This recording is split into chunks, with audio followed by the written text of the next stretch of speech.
अस्सलाम वालेकुम स्टूडेंट, कैसे हैं आप लोग? ठीक है बच्चों, मैं उम्मीद करता हूँ आप लोग जहाँ भी होंगे खुश होंगे और इन्जॉय कर रहे होंगे। बच्चों, अगर आपको मेरी वीडियो अच्छी लगे तो मेरे चैनल को ज़रूर सब्सक्राइब कीजिएगा और इसको अपने दोस्तों के साथ भी शेयर कीजिएगा। बच्चों, आज की वीडियो हमारी बहुत ज़्यादा इंपॉर्टेंट है। आजकल बच्चे मुझसे बहुत सारे क्वेश्चन पूछ रहे हैं जिसके ऊपर मैं आज आपको बताने लगा हूँ। सबसे पहले तो मैं आपको बता दूँ बच्चों, पंजाब के अंदर भी जैसे फेडरल के अंदर जो है वो सेकेंड एनुअल एग्ज़ाम है, ऐसे ही पंजाब के अंदर और एजे के बोर्ड के अंदर, क्योंकि बाकी जो बोर्ड्स हैं हमारे केपीके हो गया, फेडरल हो गया, कराची हो गया, इसके अंदर ऑलरेडी पॉलिसी ये मौजूद है सेकंड एनुअल एग्ज़ाम की। पंजाब के अंदर और एजे के बोर्ड में भी थी, लेकिन हमारे यहाँ उसको जो है वो सप्लीमेंट्री एग्ज़ाम कहा जाता था। अब उसको सेकंड एनुअल एग्ज़ाम कहा जाएगा और उसमें कुछ पॉलिसी जो है वो चेंजेस भी आने वाली हैं।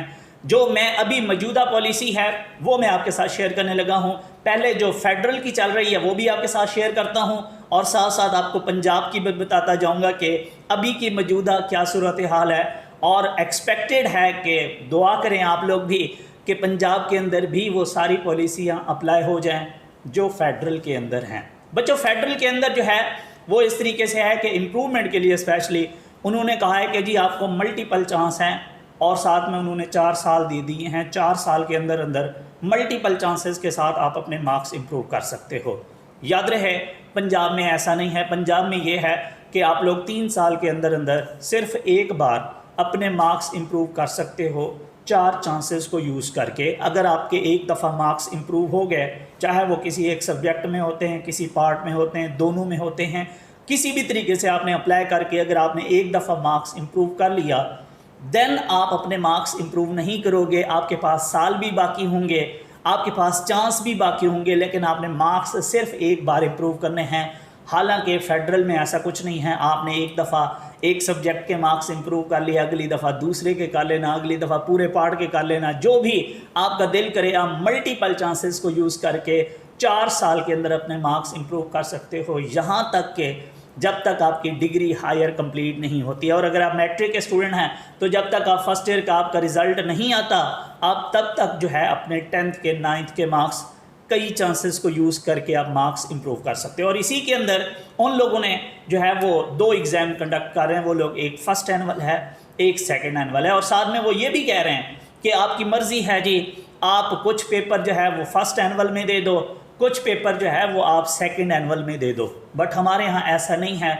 दुआ करें कि जो हमारा सेकंड एनुअल एग्ज़ाम होगा उसमें भी ऐसे हो कि एक बच्चा 3 पेपर अगर देना चाहता है फर्स्ट एनुअल में वो दे दे, अगले 3 वो सेकंड में दे दे। अगर वो एक पेपर देना चाहता है फर्स्ट में तो वो एक दे दे, बाकी वो सेकंड एनुअल में दे दे। तो फेडरल के अंदर ऑलरेडी ये चीज़ मौजूद है, बट पंजाब के अंदर आप देखते हैं क्या होता है।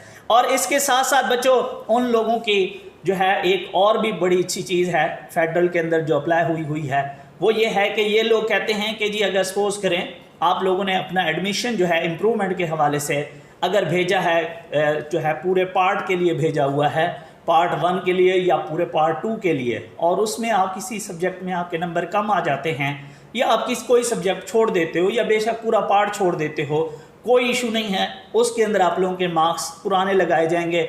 जिनका पेपर दोगे सिर्फ उसमें आप लोगों के मार्क्स बढ़ाए जाएंगे। ये फेडरल की पॉलिसी है। बट अनफॉर्चुनेटली पंजाब और एजेके की पॉलिसी ये है कि अगर आप लोगों ने पार्ट वाइज अप्लाई किया है, पूरा पार्ट 1 या पूरा पार्ट 2 या दोनों पार्ट, उसमें अगर आप किसी एक सब्जेक्ट में एब्सेंट हो गए या आपके किसी एक सब्जेक्ट में कम नंबर आए, अगर कम नंबर आए तो कम लगाए जाएंगे, पुराने नहीं लगाए जाएंगे। और अगर आप किसी पेपर में एब्सेंट हो जाते हो तो फिर आपका जो ओवरऑल रिज़ल्ट है वो भी इम्प्रूव नहीं होगा, उसके ऊपर नॉट इम्प्रूव लिखा आएगा। जबकि फेडरल में ऐसा नहीं है। ये भी एक अच्छी चीज़ है फेडरल की। दुआ करें कि पंजाब के अंदर भी ये चीज़ अप्लाई हो जाए। अब सेम यही चीज़ जो है हमारे पंजाब में पार्ट वाइज वाले बच्चों के लिए है कि अगर कोई बच्चा पार्ट वाइज इंप्रूव करता है, मीन्स कोई जो है वो 2 सब्जेक्ट फर्स्ट ईयर के, 2 सब्जेक्ट सेकेंड ईयर के, तो पार्ट वाइज में हमारे यहाँ पंजाब में ये ज़रूर है कि अगर आपके पुराने मार्क्स से कम आने लग जाते हैं या आप इवन के उसमें एब्सेंट भी हो जाते हो तो आपके पुराने नंबर लगा दिए जाते हैं, ओल्ड जो होते हैं। जबकि पार्ट वाइज में ऐसे पंजाब में नहीं है। वहाँ फेडरल में पार्ट वाइज में भी ये चीज़ मौजूद है और सब्जेक्ट वाइज में तो ऑलरेडी उनके इंजॉय है, वो जैसा उनकी मर्ज़ी है, जो पेपर देना चाहें जो पेपर छोड़ना चाहें, चाहे एडमिशन किसी भी चीज़ का भेज दें। इसके साथ साथ बच्चों वहाँ एक और भी अच्छी चीज़ है फेडरल के अंदर कि वहाँ अगर आप लोगों का जो प्रैक्टिकल एग्ज़ाम है वो आपकी मर्ज़ी है। सपोज करो आप बायो इम्प्रूव कर रहे हो तो आपकी मर्ज़ी है यार, वहाँ आप साथ प्रैक्टिकल देना चाहते हो तो दो, नहीं देना चाहते तो ना दो। लेकिन हमारे यहाँ बड़ी एक परेशानी वाली बात होती है कि अगर हम बायो इम्प्रूव कर रहे हैं तो या पूरा पार्ट 2 इम्प्रूव कर रहे हैं तो साथ में जिन सब्जेक्ट्स के प्रैक्टिकल्स होते हैं वो भी हमें लाजमी देने होते हैं, जबकि फेडरल में ऐसा नहीं है। हमारे यहाँ सिर्फ जब हम पार्ट 1 पूरा इम्प्रूव कर रहे होते हैं तब हमें प्रैक्टिकल नहीं देने होते। अदरवाइज़ अगर हम पार्ट 2 या कोई सब्जेक्ट इम्प्रूव कर रहे हैं जिसमें प्रैक्टिकल है, पार्ट 1 भी पार्ट 2 भी, तो उसमें हमें साथ प्रैक्टिकल भी देना पड़ता है, चाहे हमारे मार्क्स अच्छे हैं या नहीं हैं, लाजमी होता है।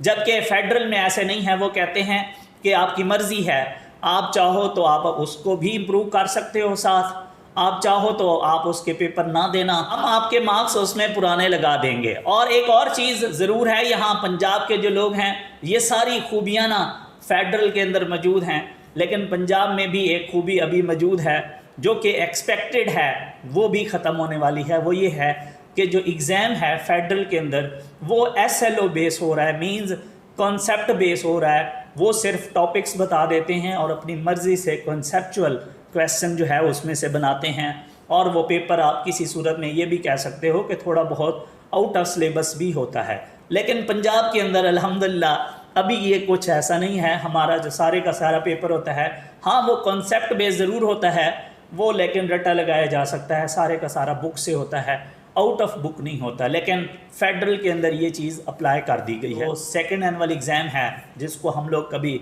सप्लीमेंट्री एग्ज़ाम कहा करते थे, उसके अंदर कौन लोग अपेयर हो सकते हैं, वो कब होने हैं, उसका प्रोसीजर क्या है। बच्चों याद रखिएगा ये एग्ज़ाम जो है आप लोगों का तब होगा जब सेकेंड ईयर का रिज़ल्ट आ जाएगा और 10th क्लास का रिज़ल्ट आ जाएगा। इसके ठीक 40 दिन के अंदर अंदर जो है इसके एडमिशन जाएंगे। ये जितने भी लोग होंगे अपना एडमिशन भेजेंगे, वो एज ए प्राइवेट कैंडिडेट के तौर पे ख़ुद भेजेंगे। इसके अंदर जो है आप अपनी मर्ज़ी से आप पहली दफ़ा भी एडमिशन भेज सकते हो, आप चाहो तो आप इसमें इम्प्रूव भी कर सकते हो। इम्प्रूवमेंट में भी आपकी मर्ज़ी है, आप जो सब्जेक्ट इम्प्रूव करना चाहते हो करो, आपकी मर्ज़ी है। इसके अंदर आप पूरा पार्ट इम्प्रूव करो, आप दोनों पार्ट्स इम्प्रूव करो। कुछ बच्चे कह रहे थे कि सर इसमें प्रैक्टिकल्स भी होंगे, तो बिल्कुल जी आपके प्रैक्टिकल्स भी इसी के अंदर होंगे, तो आपको परेशान होने की ज़रूरत नहीं है। तो आपकी मर्ज़ी है, आप जितने भी सब्जेक्ट्स इम्प्रूव करना चाहते हैं, अगर आपको सेपली है तो आप सेपली क्लियर कर सकते हैं। याद रखिएगा बच्चों, सिर्फ जो 9th क्लास का बच्चा है, मीन्स जिसने अभी 9th के पेपर दिए हैं या जिस बच्चे ने फर्स्ट ईयर के पेपर दिए हैं, वो इस पेपर में एग्ज़ाम में अपेयर नहीं हो सकता। हो सकता है फर्दर कोई चेंजेस इसमें आ जाएं, बट मौजूदा पॉलिसी यही है कि पार्ट 1 का जो बच्चा है, मीन्स फर्स्ट ईयर का और 9th का, वो सेकेंड ईयर में चला जाएगा। जब उसका सेकेंड ईयर हो जाएगा देन वो अगर इस एग्ज़ाम में नेक्स्ट ईयर अपेयर होना चाहेगा तो हो सकता है, अभी वो अपेयर नहीं हो सकता। तो और अगर इसके प्रोसीजर की बात की जाए तो बच्चों बोर्ड की वेबसाइट के ऊपर इसके फॉर्म ऑनलाइन आप लोगों ने फिल करना होता है, बड़ा आसान सा प्रोसीजर होता है। उसको जो है उसका आपने वहाँ से डाउनलोड कर लेना है फॉर्म, उसकी फ़ीस आप लोगों ने बैंक में पे करनी होती है, थोड़ी सी फ़ीस होती है। कुछ बच्चे मुझसे फ़ीस भी पूछ रहे थे, तो 2000-2500 होती है। ये डिपेंड करता है कि आप कितने सब्जेक्ट्स का जो है वो एडमिशन भेज रहे हो। तो उसके बाद आप लोगों ने एडमिशन उसके जो है अटेस्ट करवाना होता है और साथ में वो फ़ीस स्लिप उसके ऊपर लगा के बोर्ड जाके जमा करवा देना होता है, और वहाँ से आपको एक रसीद मिल जाती है जिसको आपने संभाल के रखनी है। जो आप लोगों ने वहाँ एड्रेस लिखा होता है उसी एड्रेस के ऊपर आप लोगों की रोल नंबर स्लिप आ जाती है, या सम टाइम बोर्ड की वेबसाइट से आप डाउनलोड कर लेते हो और आप एग्ज़ाम में अपेयर हो जाते हो। इसका जो रिज़ल्ट होगा वो अगेन जब आप लोगों के पेपर हो जाएंगे तो उसके 2 से 2.5 माह के बाद आएगा। तो कुछ बच्चे मुझसे पूछ रहे थे कि सर फिर हमारा साल ज़ाया हो जाएगा, क्या हम यूनिवर्सिटी में दाखिला ले सकते हैं? बिल्कुल जी, आप लोगों का साल ज़ाया ज़रूर हो जाएगा, क्योंकि जब इसका रिज़ल्ट आएगा तो मोस्टली जो यूनिवर्सिटीज़ होंगी उनके अंदर इसका जो है वो एडमिशन हो चुके होंगे, तो आप लोगों का साल ज़ाया हो जाएगा। हाँ, यहाँ ये चीज़ ज़रूर है कि लास्ट टाइम मैं जो फेडरल बोर्ड के चेयरमैन है, मैं उनका इंटरव्यू सुन रहा था, उनसे एक बच्चे ने सवाल किया था कि सर क्या हम एंट्री टेस्ट के जो स्टूडेंट्स हैं जब हम सेकेंड एनुअल एग्ज़ाम देंगे मीन सप्लीमेंट्री एग्ज़ाम, तो क्या हमारा वहाँ मेरिट कंसीडर होगा? तो उन्होंने कहा जी बिल्कुल, हम लोगों ने उनको लेटर लिखा है कि जो entry test second annual exam में अपेयर होंगे बच्चे, उनका मेरिट आप लोगों ने कंसीडर करना है, उनके इम्प्रूव मार्क्स की बेस पे उनका मेरिट बनाना है। तो ये एक चीज़ है, इसके ऊपर अभी डिस्कशन हो रही है। तो बच्चों मैं उम्मीद करता हूँ ये वीडियो आप लोगों के लिए हेल्पफुल होगी, और दुआ कीजिएगा कि ये जितनी भी पॉलिसियाँ फेडरल में चल रही हैं सेम अगर यही पंजाब में भी अप्लाई हो जाएँ तो पंजाब के जो बच्चे हैं उनका मुस्तकबिल भी बेहतर हो जाएगा। दुआ में याद रखिएगा। Thank you so much. Allah हाफिज़।